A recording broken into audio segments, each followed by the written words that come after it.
Halo, perkenalkan nama saya Astari, koastase anestesi RSUP Sanglah. Pada kesempatan kali ini saya akan membahas mengenai manajemen intraoperatif.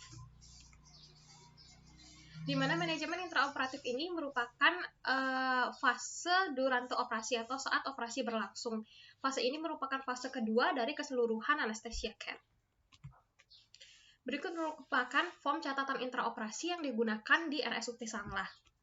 Pada bagian kiri atas terdapat beberapa poin seperti infus, posisi pasien, penilaian prainduksi, metode induksi, dan manajemen airway.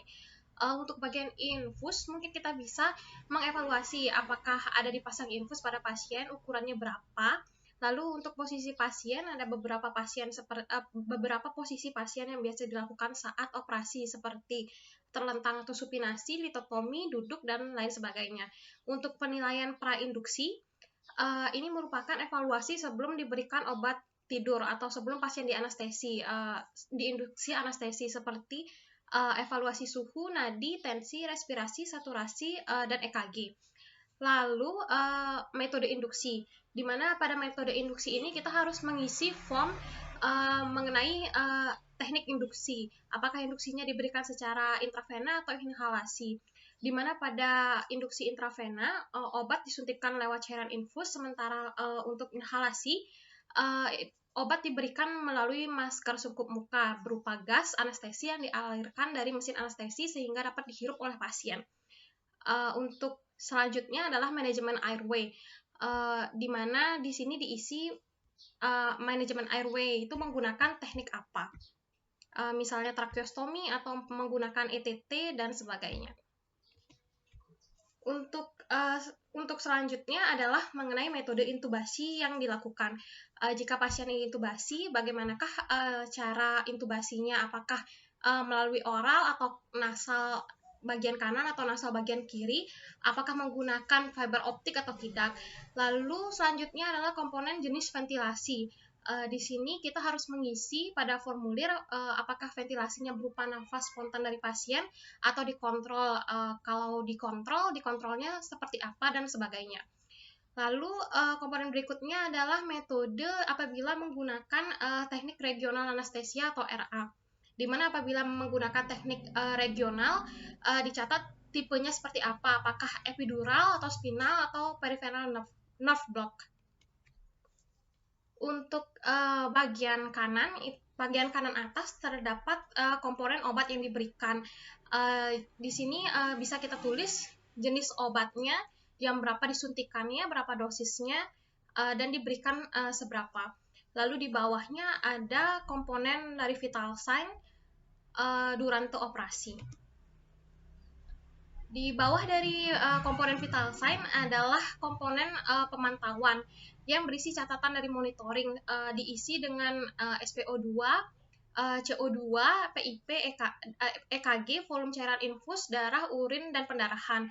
Kemudian di komponen terakhir terdapat komponen keterangan berisi jam berapa dimulainya induksi, pasien siap diinsisi pukul berapa, operasi selesai, ekstubasi, dan pukul berapa pasien keluar dari kamar operasi.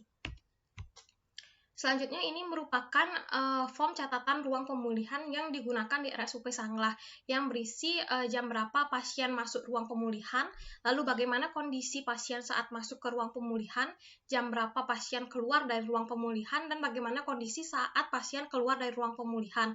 Lalu apabila sudah keluar dari ruang pemulihan, kemanakah pasien akan dibawa, apakah ruang rawat inap, ICU, dan sebagainya. Selanjutnya untuk persiapan sebelum pasien diinduksi, kita melakukan beberapa steps. Yang pertama adalah persiapan statiks, yang kedua adalah pengecekan kesesuaian pasien dan tindakan yang akan dikerjakan, lalu reevaluasi preinduksi pasien, dan selanjutnya adalah pemberian premedikasi. Untuk persiapan statiks ini merupakan suatu mnemonics yang terdiri dari S stands for stethoscope dan laryngoskop, lalu T for tube, A for airway, the second T for tape, lalu I for introducer, C for connector, and S for suction. Yang pertama adalah laryngoskop dari komponen S, di mana laryngoskop ini terdapat beberapa bagian seperti handle, blade, light source dan light bulb. Dimana untuk blade dari laryngoskop terdapat dua jenis yang biasa digunakan. Yang pertama adalah Macintosh blade atau Mac blade, dan yang kedua adalah Miller blade. Dimana Miller blade ini berbentuk lebih lurus dan lebih tipis dan dianjurkan untuk pemakaian pada pasien bayi. Untuk Mac blade atau Macintosh blade ini berbentuk melengkung dan lebih lebar, biasanya digunakan untuk anak yang lebih besar dan dewasa. Kelengkungan dari blade dari Mac blade ini sesuai dengan kelengkungan dari lidah. Dari komponen T, yang pertama adalah ETT atau endotracheal tube, di mana ada beberapa komponen penting dari ETT seperti bevel, lalu Murphy eye, cuff yang bisa diinflasi dan dideflasi dengan menggunakan inflation valve, dan juga bagian ujung yang biasa disambungkan dengan konektor. Tube yang berikutnya adalah laryngeal mass airway atau LMA. Di sini merupakan contoh dari gambar LMA yang terdiri dari cuff airway tube, dan sama seperti ETT terdapat inflation valve dan juga konektor di bagian ujungnya. Untuk yang selanjutnya adalah face mask atau sungkup muka, di mana pinggiran dari sungkup muka ini biasanya berbentuk kontur wajah agar memberikan seal yang tidak mudah ditembus oleh udara. Warna transparan pada face mask ini bertujuan untuk memperhatikan adanya gas ekspirasi yang humidified atau embun atau warna kulit pasien, dan agar kita bisa segera mengevaluasi dan menyadari apabila ada muntahan atau regurgitasi pada pasien. Selanjutnya adalah oropharyngeal airway (OPA) atau yang sering disebut dengan Goodell. Di sini terdapat contoh dari Goodell, di mana Goodell ini biasanya di color coded, di mana warna-warna yang ada pada Goodell ini sesuai dengan ukuran atau size dari Goodell tersebut. T yang nomor 2 adalah tape, di mana apabila kita sudah memasang ETT atau Goodell, kita harus mensecure alat tersebut dengan menggunakan tape. Di sini merupakan contoh pemasangan tape yang benar. Lalu selanjutnya adalah introducer, di mana introducer ini merupakan alat yang bisa membantu saat kita kesulitan mengintubasi dengan menggunakan ETT. Introducer atau sering disebut stilet ini digunakan untuk mengarahkan ujung dari ETT ke dalam glotis. Jadi sebelum memasukkan ETT ke dalam rongga mulut pasien, stilet dimasukkan ke dalam tube dari ETT, dan apabila ETT sudah berada pada tempat yang seharusnya yang sudah ditentukan, maka kita dapat mencabut stilet ini dari bagian dalam tube ETT. Selanjutnya adalah konektor. Seperti yang telah dijelaskan sebelumnya, salah satu ujung dari ETT ini memiliki celah untuk dimasukkan konektor, di mana konektor ini menghubungkan ETT dengan mesin anestesi. Bentuk dan ukuran konektor ini sesuai dengan morfologi atau anatomi dari ETT yang digunakan. Komponen terakhir dari statics adalah suction, di mana sama seperti Goodell, suction ini juga biasanya di color coded untuk mengkode warna dan kesesuaiannya dengan ukuran yang akan digunakan. Suction ini memiliki berbagai macam ukuran juga, sama seperti Goodell. Selanjutnya ini merupakan beberapa steps untuk kegiatan intraoperasi. Yang pertama adalah monitoring pasien.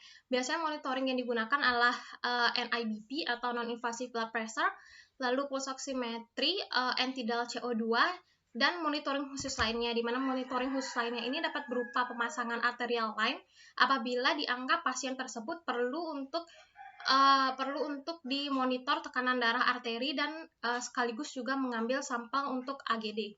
Lalu yang kedua adalah memposisikan pasien, apakah pasien di supine, ditotomi, lateral, prone, ataupun sitting.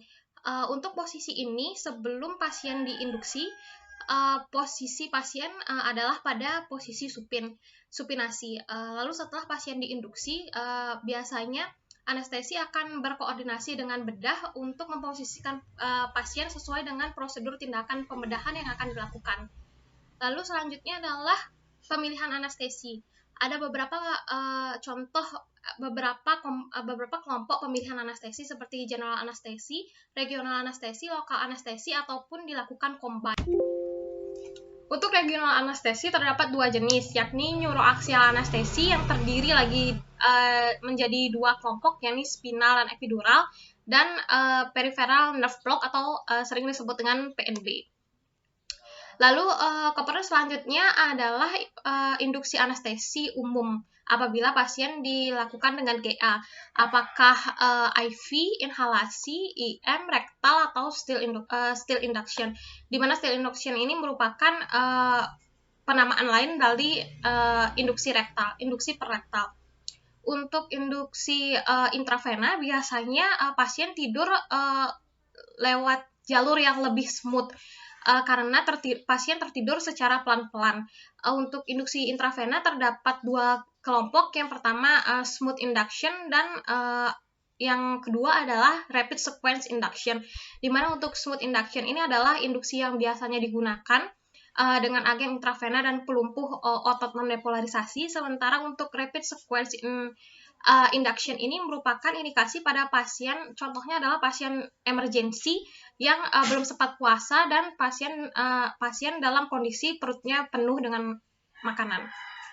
Lalu terdapat juga RSI yang dimodifikasi atau modified RSI, di mana RSI ini dikombinasikan dengan penekanan terhadap saraf simpatis, biasanya pada pasien yang menderita hipertensi.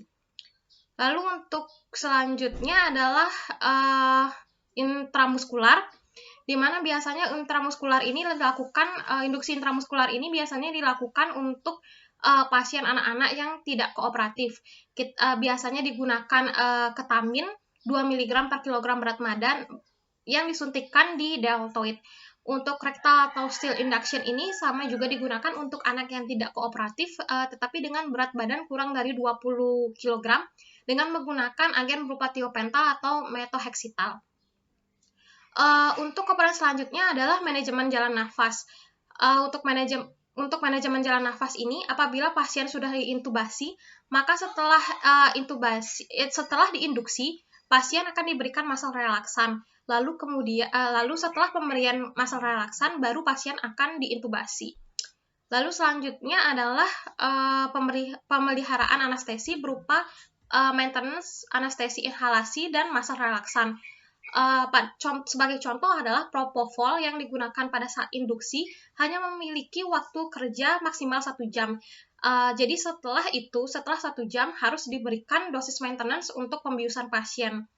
Selain itu, pada pasien intubasi yang diberikan muscle relaksan juga harus dilakukan pemeliharaan untuk agen muscle relaksan tersebut. Komponen selanjutnya adalah terapi cairan intraoperatif, dan yang terakhir adalah komponen untuk membangunkan dan pemulihan dari pasien. Di mana untuk komponen terakhir ini terdiri dari menghentikan obat anestesi dan melakukan ekstubasi. Setelah melakukan ekstubasi, maka pasien diberikan support oksigen dengan O2 face mask. Lalu kita evaluasi kekuatan otot dan koordinasi pasien, contohnya dengan cara menyuruh pasien untuk menjulurkan lidah atau menggenggamkan tangan, dan kita posisikan pasien di recovery position. Sekian pembahasan yang dapat saya sampaikan. Terima kasih, sampai jumpa di kesempatan selanjutnya.